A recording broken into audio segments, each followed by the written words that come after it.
Welcome to the Explainer. Today we're standing right on the edge of a massive, fundamental shift in how we work, how we organize our businesses, and honestly, how we interact with technology on a daily basis. For the past decade or so, we've relied really heavily on standard automation just to make our lives a bit easier. But that era, well, it's transforming right before our eyes. We're moving away from rigid, robotic systems and stepping into a highly intelligent, self-directed future. So I want you to imagine something for a second. Picture a fast-approaching world where your business software isn't just mindlessly ticking off a static checklist.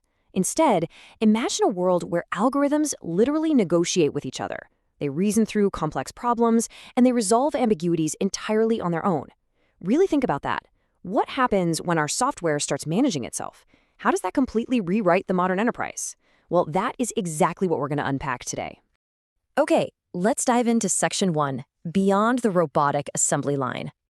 To understand where we're going, we have to look at where we've been. For a long time, we've had the digital equivalent of a robotic assembly line. This is your traditional robotic process automation, or RPA. Basically, it just mimics human clicks for highly repetitive, high-volume tasks. It's a digital factory worker. But the future is much more like a highly intelligent operational dashboard, where human intent is actually translated into complex, orchestrated actions by smart software. We're moving from simple, blind mechanical execution to brilliant adaptive orchestration. The fundamental difference really boils down to this. Robotic process automation is highly deterministic. It's strictly rule-based and relies entirely on perfectly structured data. If a single rule changes, the bot breaks. It just stops. But the next step in the evolution, Agentic Process Automation, or APA, is defined by reasoning, judgment, and adaptability. When the rules change or when data is messy and unstructured, an agent doesn't break down. It adapts, it learns, and it just figures it out. It's a real game changer. And that brings us to a pretty stark reality highlighted in the EY strategic framework. They point out the hard ceiling of this dumb automation, noting that RPA cannot autonomously adapt or reason through ambiguity. It simply executes what it's programmed to do, nothing more. As our world gets infinitely more complex, executing a blind program just isn't going to cut it anymore. We need systems that can actually think. Which brings us to Section 2. What is an agent? So what actually separates an agent from your run-of-the-mill bot? Well, it comes down to a specific definition. An agent is a partially independent, self-aware, and autonomous computational entity. I really want you to focus on the word autonomous here. Unlike a standard bot that sits completely idle until a human presses the go button, an agent proactively perceives its environment. It makes decisions based on its own goals, and it takes action without waiting for you to tell it what to do. Now, agents aren't all built the same. They actually evolve in complexity. At the lowest level, we have passive agents. Think of these as simple obstacles or targets in a simulation. They don't really have overarching goals. Step up from that, and we have active agents. These have simple, immediate goals, kind of like a digital bird following the basic rules of flocking. But the true holy grail for enterprise automation is the third category, cognitive agents. These are advanced algorithms programmed to mimic human thought processes. They are equipped with their own beliefs about the world, desires or goals they want to achieve, and the intentions to actually act on them.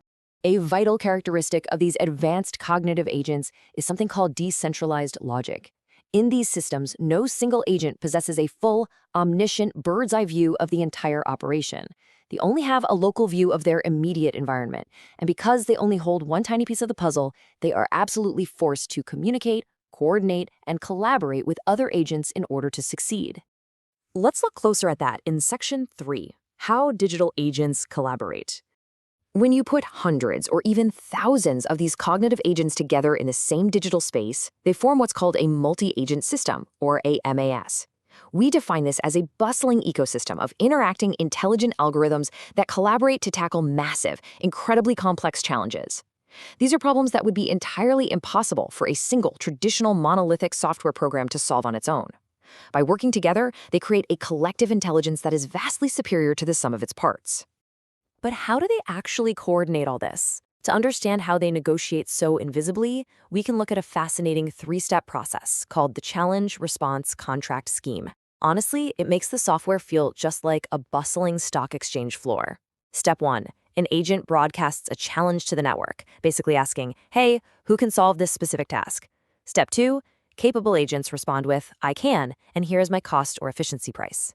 Step 3, the optimal agent is selected, and a digital contract is set up. All of this happens in literal milliseconds, continually optimizing the workflow without a human ever lifting a finger. There's another absolutely brilliant mechanism they use, and it's called the digital pheromone paradigm. Just like ants leaving physical scent trails in nature to guide their colony to a food source, digital agents leave data trails in the system.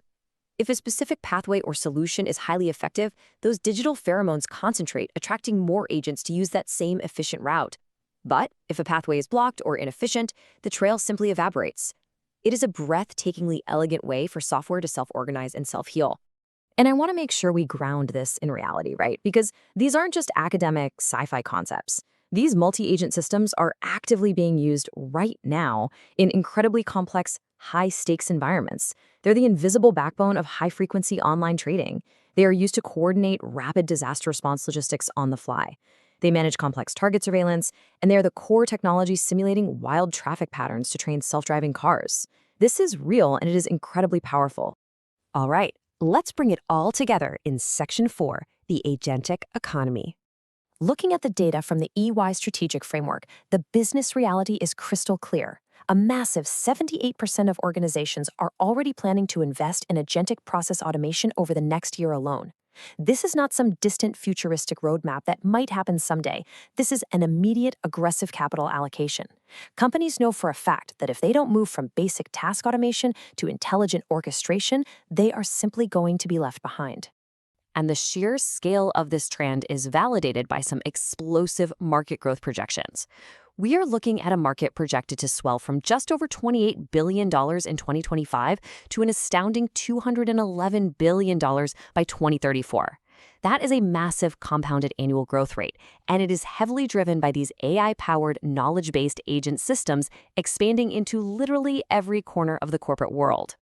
To put a tangible face on that economic explosion, consider this wild projection from Gartner.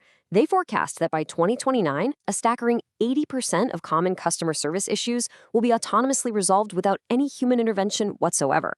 That perfectly highlights exactly how fast multi-agent systems are going to take over day-to-day, judgment-heavy business operations.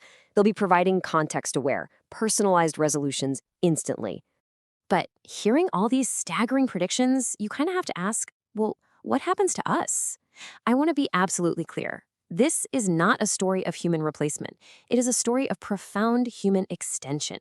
The future belongs to the human plus digital workforce. We are moving into an era where we actively preserve human oversight, creativity, and empathy, while digital agents seamlessly augment our talent. They're going to handle the massive data processing and complex orchestrations, freeing us up to do what we naturally do best: innovate, strategize, and connect with each other. So, we'll wrap up this explainer with the ultimate question for you to chew on. Are you ready to work side by side with a society of autonomous digital agents? Because in the very near future, your closest, most capable, and absolutely most productive colleagues might just be algorithms. Thanks for joining me on this deep dive, and as always, keep learning.